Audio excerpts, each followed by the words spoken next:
अस्सलाम वालेकुम YouTube family, कैसे हैं आप सब। आई होप आप सब ठीक ठाक होंगे। अल्लाह ताला सबको अपने ज़ुबान में रखे। तो जब से सर्दियां स्टार्ट हुई हैं रूटीन का कुछ समझ नहीं आ रही है, क्या हो रहा है कैसे हो रहा है, और पूरा दिन बस किचन में गुजर जाता है, समझ ही नहीं आती है। बच्चों को स्कूल से छुट्टियां हो गई हैं और बच्चे बेकाबू हो गए हैं। ना बच्चे टाइम पे सोते हैं ना टाइम पर उठते हैं। सुबह उठते उठते तकरीबन हमें हो जाते हैं 11 साढ़े 11 बज जाते हैं, और उसके बाद फिर नाश्ता बनाते और खाते हमें दोपहर हो जाती है। और फिर उसके बाद हमारा लंच टाइम भी तकरीबन आजकल 5-6 बजे ही हो रहा है। और डिनर में अगर किसी को कुछ खाना होता है तो मैं हल्का फुल्का उसको बना देती हूँ, और अगर कुछ टेस्टी बना हो तो फिर बच्चे खा भी लेते हैं, वरना फिर चाय दूध वगैरह पी लेते हैं। तो यहाँ मैं बना रही हूँ नाश्ता। और सर्दी का उनकी कंडीशन आपको पता ही है कि आजकल कैसी चल रही है। तो कुछ दिन मौसम ज्यादा ही ठंडा रहा है और बारिश भी हुई है। तो अब शुक्र अल्लाह का कि धूप निकलना शुरू हो गई है, लेकिन ये जो पिछले 2-3 दिन थे जिसमें धूप नहीं निकल रही थी और बिल्कुल ठंडा ठंडा सा मौसम था, तो मैं मेरा बिल्कुल भी काम करने को दिल नहीं चाहता था। कि मेरा दिल चाहता था कि मैं सारा दिन बिस्तर में ही घुसी रहूं, क्योंकि हमारा एक तो ऊपर वाला पोर्शन है, और दूसरी बात ये कि घर नया बना है और जिसकी वजह से ना यहाँ पे काफी ज्यादा ठंड है। और वहां पे जो पुराना हमारा घर था वहां पे नीचे वाले पोर्शन में हम रहते थे, तो मैं सारे जब दरवाजे खिड़कियां बंद कर लेती थी तो बिल्कुल भी ठंडक का एहसास नहीं होता था। तो यहाँ पर आकर मुझे काफी ज्यादा ठंड लगना शुरू हो गई है, और जो हमारा फर्श है ना वो भी काफी ज्यादा ठंडा होता है। इवन मैं आपको बताऊं कि हमारी जो दीवारें हैं ना उनके ऊपर भी वो भी गीली हुई होती हैं। पूरा पूरा दिन वो गीली रहती है, बकायदा उनके ऊपर पानी नजर आता है। पता नहीं वो ठंडी हवा के साथ, तो ठंडी हवा के झोंके के साथ वो जो है ना नमी होती है, जिसकी वजह से वो सारी दीवारें हमारे घर की, इवन हमारे घर में जो लगे हुए हैं फ्रेम्स लगे हुए हैं वो भी गीले हुए होते हैं। और शबनम इतनी ज्यादा, मतलब ये चीजें तो हम वहां पे उस घर में मिस कर रहे थे कि मतलब शबनम देखना और ये चीजें देखना, तो बिल्कुल ही जो है ना सर्दी देखना सारा कुछ ही बिल्कुल खत्म हुआ हुआ था। तो जब मैं सुबह के टाइम जाती हूँ, सुबह तो नहीं कहना चाहिए, दोपहर के टाइम जब मैं जाती हूँ कपड़े वॉशिंग मशीन में डालने के लिए या वॉश करने के लिए, तो बहुत ज्यादा गीली भी होती है सारी जगह पे। और इवन जो हमारी छत पे मैंने ऑटोमेटिक मशीन रखी हुई है उसको भी मुझे बहुत ज्यादा प्रोटेक्ट करना पड़ रहा है, वो भी अच्छी खासी गीली हुई होती है। और मेरे पास अभी तक वो उसका कवर नहीं आया है। मैंने ऑर्डर तो किया हुआ है लेकिन अभी तक आया नहीं है। वो आएगा तो फिर मैं उसको जो है ना कवर करूंगी। फिलहाल जो है मैं उसके ऊपर कपड़ा वगैरह डाल देती हूँ और प्लास्टिक शीट डाल देती हूँ उसको कवर करने के लिए। बीच में एक दिन खराब भी हो गई थी, तो मुझे जो है ना हायर वालों की को के कस्टमर केयर वालों को बुलाना पड़ा था ताकि वो आके इसको ठीक करके जाएं, और हमारे तकरीबन 2-2.5 हज़ार रुपया भी लग गया। तो जी अब यहाँ पे हो रहा है अरीबा की चाय का टाइम। अरीबा को चाय बहुत अच्छी लगती है और मैं अक्सर इसको जो है ना मना कर देती हूँ चाय से। तो मैं कहती हूँ कि नहीं बेटा आपने दूध पीना है। तो जब मैं ज्यादा कभी इसका दिल चाह रहा होता है ना तो ये कहती है कि मम्मा मैं खुद बना लूंगी। तो जब मैंने इसको मना किया कि मैंने बना के नहीं देनी, तो ये खुद ही बनाना शुरू हो गई। मैं थोड़ी थोड़ा इसको जो है ना चुपके चुपके देख भी रही थी ताकि ये जो है ना इसको चोट ना लग जाए या ये गिर ना जाए या इसका हाथ ना जल जाए। तो साथ साथ तो ये चाय बना रही थी और मैं इसको देख रही थी थोड़ा थोड़ा। इसको मैंने फील नहीं होने दिया कि मैं इसकी तरफ देख रही हूँ। तो ये माशाल्लाह अब इसको चाय बनानी आ गई है, तो अब ये खुद ही शुरू हो जाती है अक्सर चाय बनाने के लिए। तो फिर मुझे मजबूरन इसको जो है ना हल्की सी पत्ती डाल के चाय देनी पड़ती है। मैं चाय बनाती हूँ, मम्मी जी देख रही थी ताकि मैं कुछ गलत काम कर दूँ, हाथ ना जल जाए। तो मैं हर चाय बनाती रहती हूँ, कभी कभी चाय बनाती हूँ जब मेरा दिल करता फिर बनाती हूँ। मम्मा जब मना कर देती है फिर मैं छुप के बना लेती हूँ।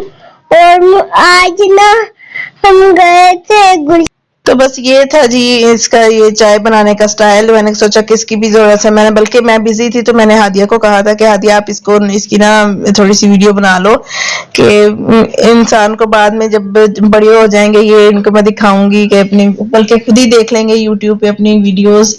तो इनको काफी जो है ना चीजें याद आएंगी, इनके लिए ये मेमोरीज बन रही हैं, तैयार हो रही हैं। ये देखा करेंगे बड़े होके।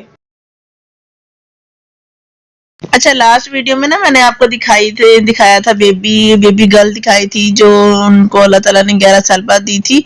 तो ना जब वो पैदा हुई ना, उसकी मैंने आपको बताती हूँ, उसका थोड़ी सी स्टोरी मैं आपको बताती हूँ। जब वो पैदा हुई ना, तो वो तकरीबन पैदा होने के 1-2 घंटे बाद ही ना उसकी थोड़ी तबीयत खराब हो गई। वो थोड़ी अंडरवेट भी थी, 2 किलो का वजन भी नहीं था उसका। तो जब वो उसको हमने फिर ना नर्सरी में करवा दिया, एडमिट करवा दिया। वो कह रहे थे कि कुछ देर इसको यहीं पे रहने दें। तो फिर बाद में ना जब मैं मेडिसिन वगैरह लेके ना तो उसके पास गई ना, वो उसको आप मेरी बहन भी कह सकते हैं और मेरी फ्रेंड भी कह सकते हैं, वो फैमिली फ्रेंड्स हैं हमारे। तो मैं गई मेडिसिन लेकर, मैंने ना तकरीबन उस टाइम हुआ था 2-2:30 का टाइम था, या शायद हाँ 2 बजे का टाइम था। तो मैं लेके गई उसको, सी सेक्शन हुआ था, उसकी बहुत ज्यादा हालत खराब थी, बहुत पेन हो रही थी उसको। तो मैंने ना नर्सिस को उठाया, वो सोई हुई थी, तो मैंने उनको उठाया और उनसे कहा कि हम इसको कर दें। तो वहां पे जो आया थी ना, जो वो मुझे कहती है कि आप लोग इसको लेके आ गए हैं यहाँ पे वार्ड में, और आप लोगों को ये नहीं पता कि आप लोगों ने पैसे भी देने हैं, तो मुबारकबाद भी देनी है आप लोगों ने। हालांकि जो मतलब वो इतने अच्छे भी हालात, माशी हालात उनके इतने भी अच्छे नहीं है, लेकिन इसके बावजूद उन्होंने काफी ज्यादा हजार हजार के नोट जो है ना उनको दिए। जो वहां पे गार्ड थे, जो वहां पे सिर्फ बेड को बाहर ले जाने वाले थे, या जितने भी लोग थे तकरीबन आया जितनी भी थी, सबको उन्होंने इतने ढेर सारे पैसे दिए। लेकिन जब उन्होंने वार्ड में उसको शिफ्ट कर दिया ना, उसके बाद वो फिर उनकी डिमांड थी कि हमें भी पैसे दिए जाए। तो मैंने कहा कि अभी हम थोड़े से परेशान है, दे देंगे आपको पैसे। मतलब अभी तो पेशेंट आया था, उन्होंने कोई ट्रीटमेंट भी नहीं उसको दिया है, और वो सिर्फ उसको एडमिट किया। उसके बाद जो है ना उनको उठाया गया स्पेशल कि आप उठ के जो है ना, मरीज की जो है ना हालत सही नहीं है, उसको तकलीफ हो रही है, आप उसको मेडिसिन लगा दे। बजाय ये कि वो उसको मेडिसिन लगाए, तो ऊपर से मुझे सुना रही थी बातें, मैं ही थी उस वक्त उसके पास। तो मुझे कह रही थी कि आप लोगों ने मुबारकबाद भी दी है, और आप लोगों ने हमें नहीं कुछ देना, आप लोग वहां पे उनको तो दे के आ गए हैं सबको, लेकिन जब हमारी बारी आती है तो आप लोग देते नहीं है। तो मैंने कहा कि हम आपको दे देते हैं, तो आप जरा पेशेंट को देख लें। तो हम थोड़े से परेशान भी है, अभी बच्ची की हालत सही नहीं है। तो कहती है कि अगर आप इतने ही परेशान हैं तो फिर आप ये मेडिसिन भी क्यों लेके आए, ये भी ना लेके आते। तो इतना मुझे वो जो है ना उसका आंसर चुभा है ना, इतनी मुझे उसकी तकलीफ हुई है ना, कि आप इतने बेहिस हो जाते हैं, आप लोगों को इतना नहीं पता चलता कि पेशेंट की कैसी हालत है, आप लोगों को अपनी मुबारकबाद की पड़ी रहती है।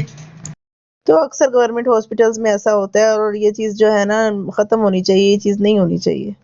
अच्छा जी, तो गांव से आया है, मेरी नान ने भेजा है ये साग, और साथ में ये उसकी भैंस जो थी ना, उसने बेबी दिया है, और बेबी गर्ल यानी कि कट्टी पैदा हुई है उसके उनकी भैंस की। तो ये उनके घर से आई है जी बोली। तो बचपन में तो हम खाते थे, अब पता नहीं, अब काफ़ी अर्सा हो गया नहीं खाई है, पता नहीं अब ये इसका तो टेस्ट भी भूल गया मुझे कैसा होता है। और ये जी उनके लीमू आए हैं, उन्होंने शायद उनके बाग में ही होंगे, उनके खेत में लगे हुए होंगे। ये लीमू हैं बहुत सारे, और ये लीमू का अचार है।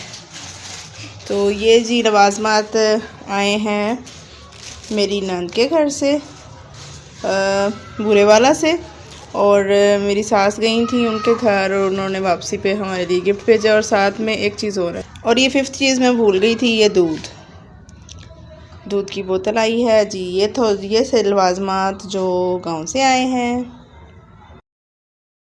अच्छा जी, नेक्स्ट डे का मैं आपके साथ क्लिप शेयर कर रही हूँ। ये मैंने ना इसमें हरी मिर्चें मंगवा ली थी, फिर और मोटी वाली, और उनको मैंने कट करके ना उसमें काफी ज्यादा अचार का मसाले वगैरह डाल के तो मैंने उसको इसमें मिक्स कर दिया है। तो ये तो बस मेरा आज का व्लॉग, आई होप आप लोगों को अच्छा लगा होगा। अगर अच्छा लगा हो तो प्लीज इसको लाइक कर दीजिएगा और मेरे चैनल को सब्सक्राइब कर दीजिएगा।